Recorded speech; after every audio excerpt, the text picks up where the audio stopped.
तू ही निरंकार सत्यम शिवम सुंदरम।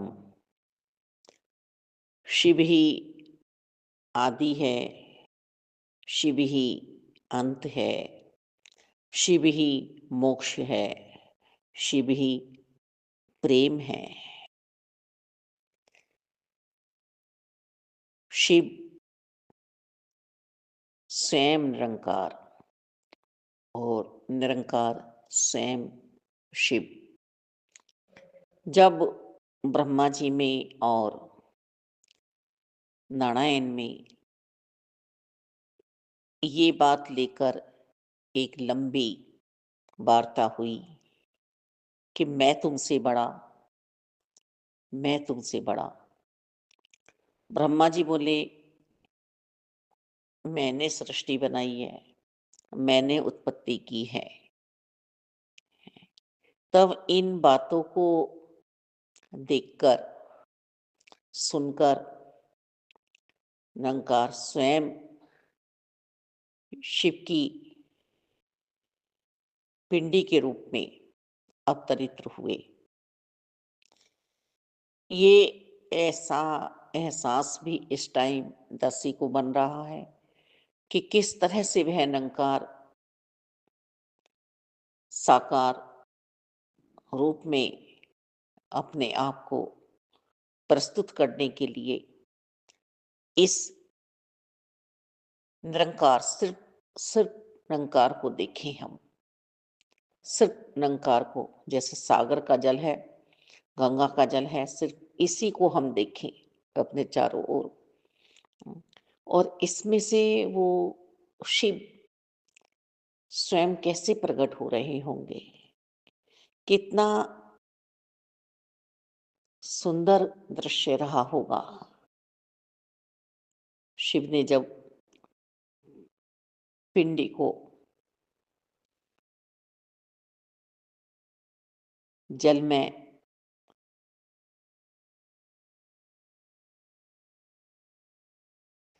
जल में उस महान जल में से, महासागर में से पिंडी का ऊपर को आना और ब्रह्मा जी और विष्णु जी के बीच में स्थापित करना,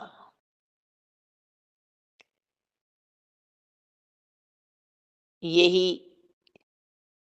सृष्टि के बनाने वाले हैं,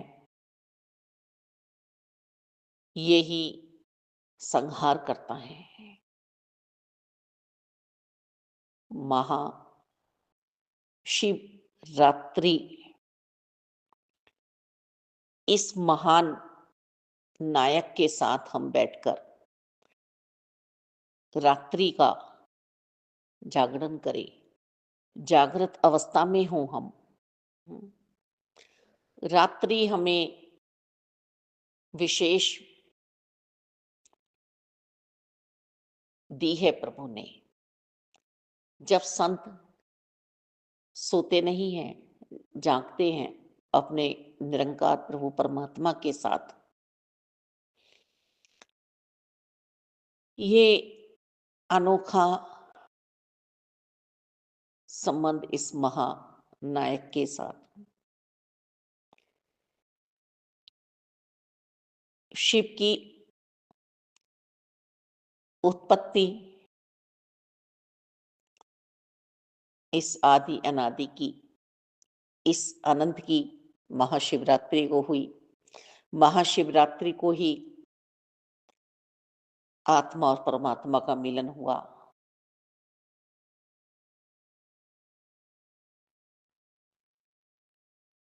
माता पार्वती जी और भोलेनाथ का विवाह है। माता शक्ति हैं, निरंकार प्रभु परमात्मा महा शिव की हम्म, प्रभु ने समुद्र मंथन में से जो अलाहाल विष निकला उसका भी पान किया, इसी भाव से कि सृष्टि को नुकसान न पहुंचे। शिव स्वयं निरंकार हैं और निरंकार ही शिव हैं। ये बारंबार हमें एहसास हो रहा है कि शिव ही हैं वो सुंदर सोच वाले, जिन्होंने यही सोचा कि ये विष कहीं भी डाला जाएगा, वहां जीवों की उत्पत्ति बंद हो जाएगी। कितने जीव होंगे जो नष्ट हो जाएंगे, जिनकी प्रजातियां। ब्रह्मा जी ने तो कहा कि इधर डाल दीजिए, उधर डाल दीजिए, पर शिव तैयार नहीं हुए। शिव ही वो देव हैं जो अपने अंतःकरण में सब कुछ सहजता से छिपाए हुए हैं। जब विष पिया तो उसको नीचे भी नहीं जाने दिया, उधर में अपने कंठ के नीचे नहीं जाने दिया।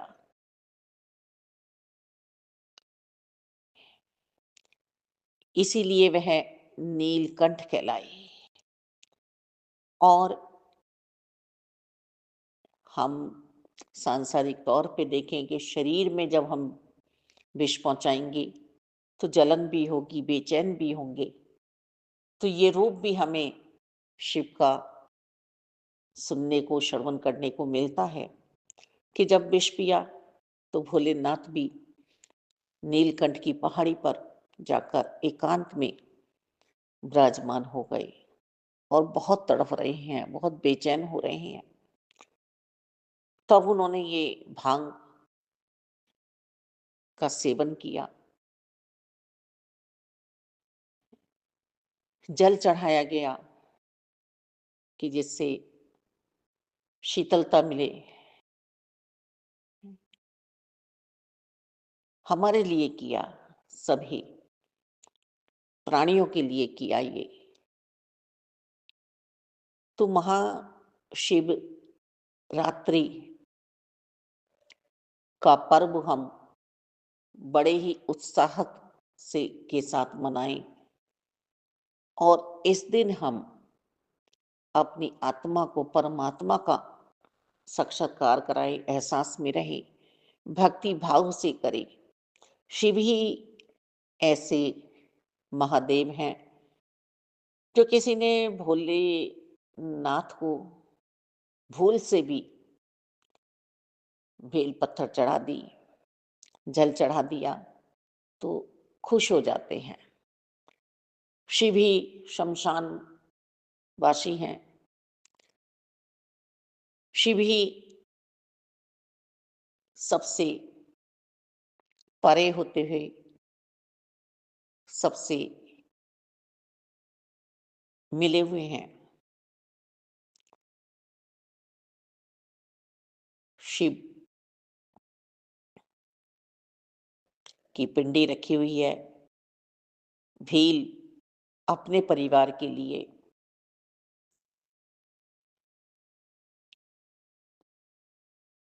जानवरों का मांस लेना चाहता है और वह वृक्ष पे चढ़ गया। एक हिरन आया, उसको मारना चाहा, अपने तरकश में से बाण निकाला।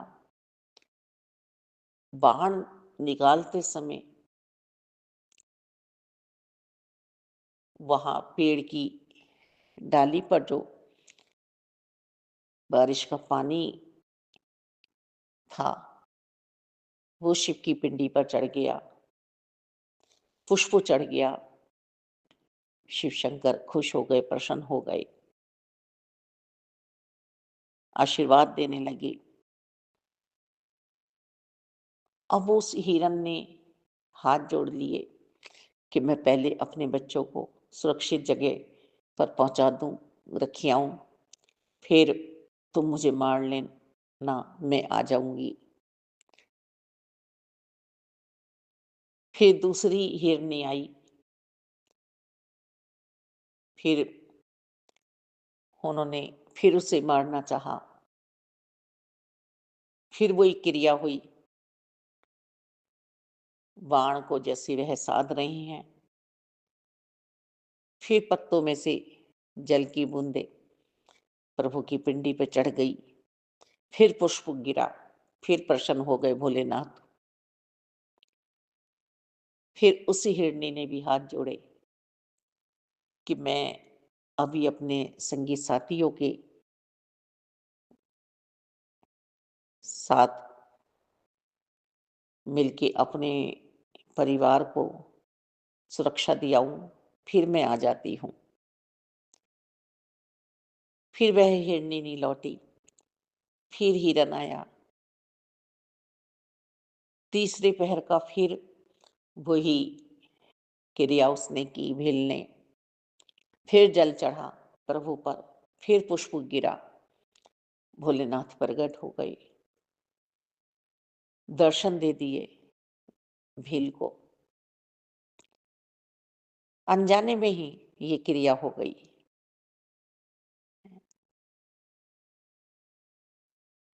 भोलेनाथ ही वह हैं, महादेव, जिन्होंने सर्प को अपने गले में स्थान दिया है, चंद्रमा को अपने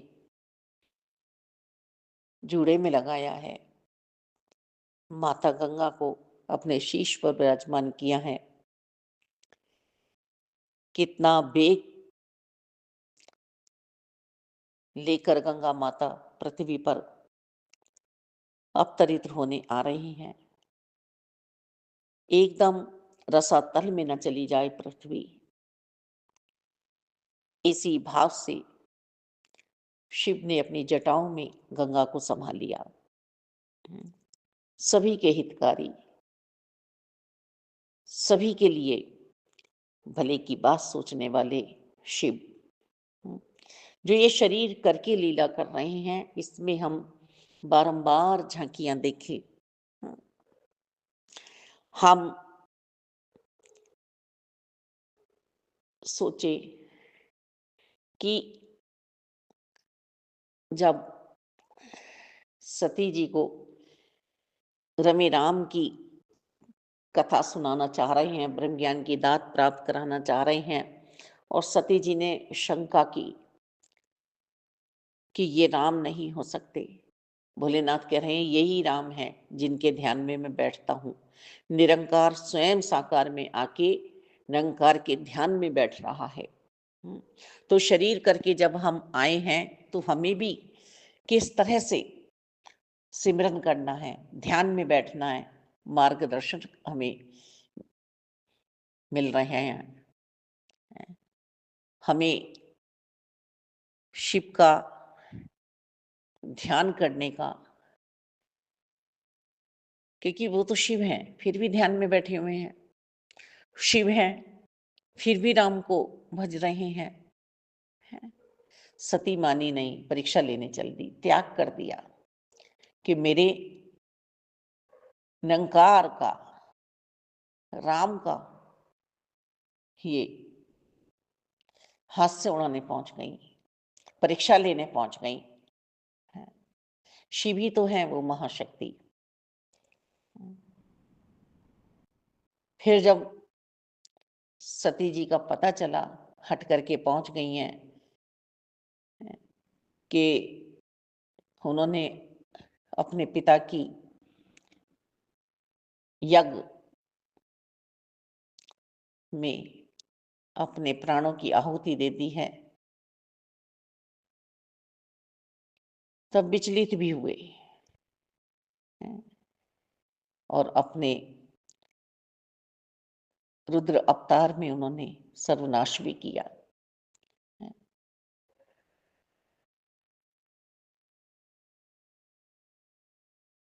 बारात का भी हम देखें कि जब पार्वती जी को ब्याहने पहुंच रहे हैं तो भूत प्रेतों की बारात है। हम्म, कोई पिता नहीं है, कोई दादा नहीं है। जब कुंडलियां मिलाई जा रही हैं,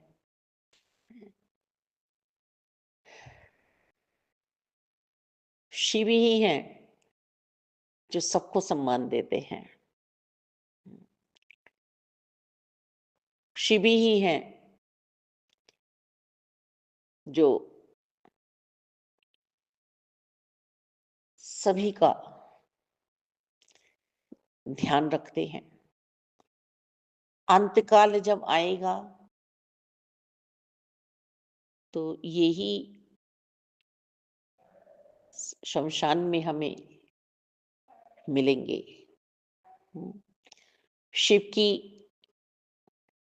आराधना मन से हो जाए, तन से हो जाए, धन से हो जाए। महाशिवरात्रि पर हम व्रत खाने पीने का करते हैं, पर महाशिवरात्रि पर व्रत बुराइयों को त्यागने का हो जाए। हम कहते हैं कि शिव ने नशा किया, भांग पी, धतूरा खाया, बहाना लेते हैं हम। शिव ने सबकी भलाई के लिए विष पिया था। ये भी तो हम सोचें। हम तो किसी की एक बात भी सहन नहीं कर पाते हैं। हम अपने ही बातों को मालिक धैर्यता नहीं दे पाते हैं। शिव जैसा औगड़दानी कोई होगा ही नहीं। शिव जैसा हमें बनना है सिर्फ भांग पीने के लिए, नशा करने के लिए नहीं। शिव जैसा वास्तव में हमें बनना है। शिव परिवार की ओर हम देखें कि गणपति जी रिद्धि सिद्धि के दाता, माता पिता का किस तरह से उन्होंने सत्कार किया। कार्तिक जी वही सर्प है, वही शेर है, वही बैल है, वही चूहा है, वही मोर है, सर्प है। कोई किसी को नुकसान नहीं पहुंचा रहा है, कोई किसी को नुकसान नहीं पहुंचा रहा है। महाशिवरात्रि की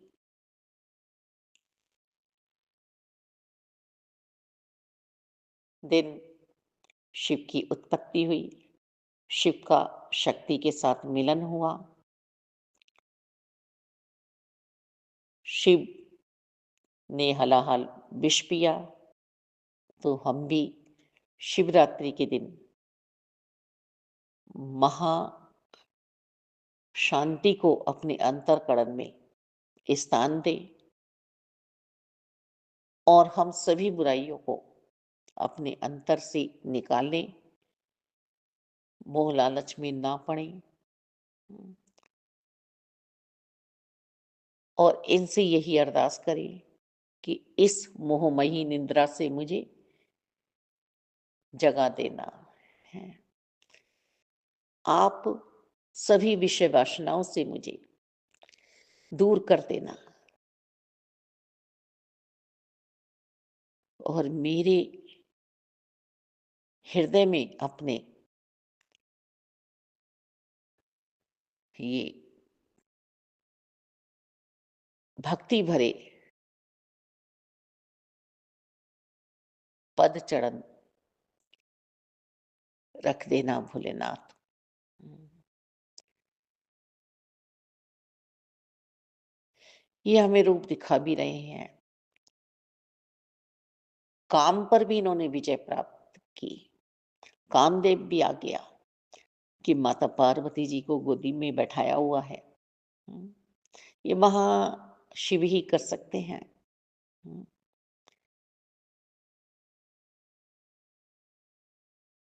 जल के भस्म हो गया कामदेव। हम्म, शिव ही हैं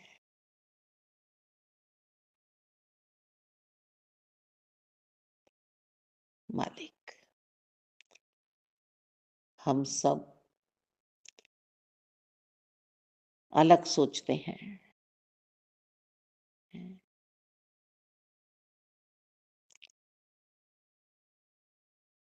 शिव निरंकार हैं और निरंकार शिव हैं। बारंबार बारंबार हम यही एहसास करें कि सृष्टि को सजाना है, संवारना है, सु- सुंदर बनाना है। और जैसा ब्रह्मांड बाहर है वैसा ही ब्रह्मांड में अंतर्कण में भी है। जैसी उत्पत्ति बाहर हो रही है, ऐसी भाव विचारों की उत्पत्ति मेरे अंतर्कण में भी बार बार हो रही है। हैं? तो सत्यम शिवम सुंदरम है। सत्य का प्रचार करना है मुझे, और शिव ही सुंदर हैं। हम्म, सुंदर भाव विचार हो मेरे।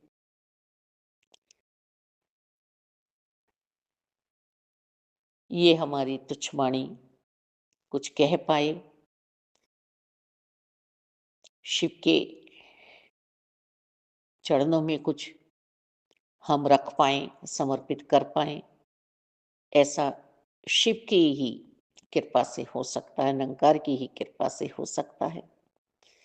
तो ये विशेष उत्सव, महा उत्सव जो बनता है, ये बहुत ही शांति का पर्व है, भक्ति का पर्व है। इसे हम अन्यथा ना लें। हैं। ये जो सभी जल लेकर पहुंचते हैं और जल चढ़ाते हैं, तो ये शिव को जो जलन महसूस हो रही है उसमें ठंडक पहुंचाए, ये भाव रहते हैं मालिक। और वास्तव में ही हमें कहीं आग लग रही है तो उसे बुझाना ही चाहिए। हम्म, जलाने का प्रयास थोड़ी ना करेंगे हम। तो हर तरह से महाशिवरात्रि पर भोलेनाथ की हम पूजा करें, अर्चना करें, आराधना करें, मन से तप तपस्या करें, मन से त्याग करें बुराइयों का।